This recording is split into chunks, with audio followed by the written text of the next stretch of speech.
Hi, I'm Sophia. Welcome back to another session of Coffee Chat with Expert. Today I have Adam from ECU. Would you like to introduce yourself? Yeah, my name's Adam Bryers from Edith Cowan University, and my title is International Account Manager. I look after offshore, but because of the current times, I've been doing a lot of onshore work as well. Okay, so would you like to tell us a bit about ECU and your popular courses and what it's like to be studying at Perth? Sure. Okay, so Edith Cowan University, so we have 3 campuses. They're all in Western Australia. The main campus is in Joondalup, which is just north of Perth.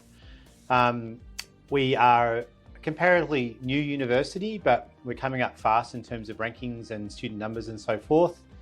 In terms of popular courses, I would say business courses, so undergraduate and postgraduate courses, engineering, again, undergraduate, postgraduate, and then we've got other courses like cybersecurity, which we're really well known for, information technology, and then a whole range of other courses which you specialise, sports science and so forth. So yeah, but it's a very friendly university. It's a very supportive university. Perth is known to be cheaper compared to other cities in Australia. And yeah, so we give a really good student experience. Wonderful. So we are finally opening our borders and there's a lot of excitement for the face-to-face classes. However, the Western Australia, they still have their borders closed. So what is it looking like going forward to 2022? Okay, so yeah, it's been unfortunately, well, maybe fortunately in some ways, because it's been a bit of an island in Western Australia in terms of like spread of COVID-19. But yeah, so the border is still closed. Sort of officially, it's called a hard border, but in actual fact, students have been entering for semester 1. So there is some sort of like a type of exemption for students that have evidence of enrolment, so like an ECOE. So you do need to apply for a thing called a G2G pass. Everyone has to apply for that if you're coming like interstate or if you're coming from overseas. So you need a G2G pass. There's other requirements as well, like the Western Australian government would like you to have a booster if you're eligible for it.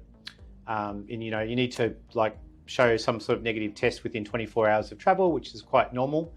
But as long as you have the pass and you meet the other requirements, then if you get confirmation of your pass, you can enter.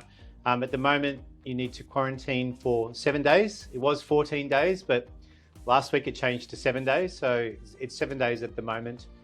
You quarantine for 7 days. You do need to test at different times, obviously to show negative test. If it's a positive test, then the quarantine will probably be a bit longer. So yeah, look, it's not like other parts of Australia, but students seem to be one of the exemptions if you're like an enrolled student, and we have students that are coming in both from interstate, and we even have students coming from overseas as well. Perfect. So what are the scholarships that an international student can apply for at? Sure. Okay, so the first thing about our scholarships are they are automatic. Okay, so we have a range of scholarships, and what we do is when we assess your application, we assess you for scholarship as well. So probably our number 1 flagship jewel in the crown scholarship is it's called our Australian Alumni Scholarship. And this is for people that have done some form of study in Australia. Maybe you've done like some ELICOS, maybe you've done diploma, or minimum 1 semester of study with good academic standing. And then it's possible for you to qualify for the Australian Alumni Scholarship, which gives you 20% discount for the duration of the course for both undergraduate and postgraduate as well. Some courses are exempt, for example, nursing, okay, because nursing is a high demand course which we managed to fill very easily. So there's no scholarships for the nurses, unfortunately. So there are some exemptions, but the majority of the courses can be eligible for the Australian Alumni Scholarship. And for offshore students, we have other scholarships as well. We have like undergraduate and postgraduate scholarships, merit scholarships. Usually it's some pathway scholarships as well for people that come through our college ECC. So generally it's 20% for the duration of the undergraduate course, or 20% of the first year of postgraduate as well. But for onshore students, Australian Alumni Scholarship, 20% duration of the course, undergraduate and postgraduate. Perfect. Lastly, nursing is one of the popular courses in ECU, and we have a lot of students that are from PCO backgrounds. Sure. So what can they expect? Okay, so yes, so this current intake, the winner has been Nepalese, many Nepalese, followed by Indian students, and then full range of other countries as well. So for PCL nurses, what we've done, because we're popular with PCL nurses, so we've actually mapped the PCL program to our nursing program. So if you do a PCL, if you're PCL qualified, you'll automatically get 1 year of credit, okay, into a 3-year course. So it means that the result is 2 years of study.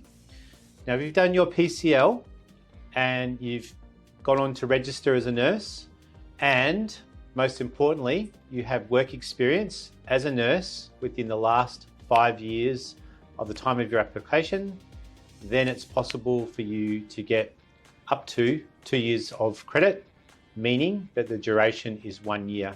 Okay, so the key for that is registration and work experience in the last 5 years, and not just like 1 month work experience. You need some like significant work experience in the last 5 years to qualify for 2 years of credit, 1 year to study. Thank you so much for being here. It was wonderful seeing you.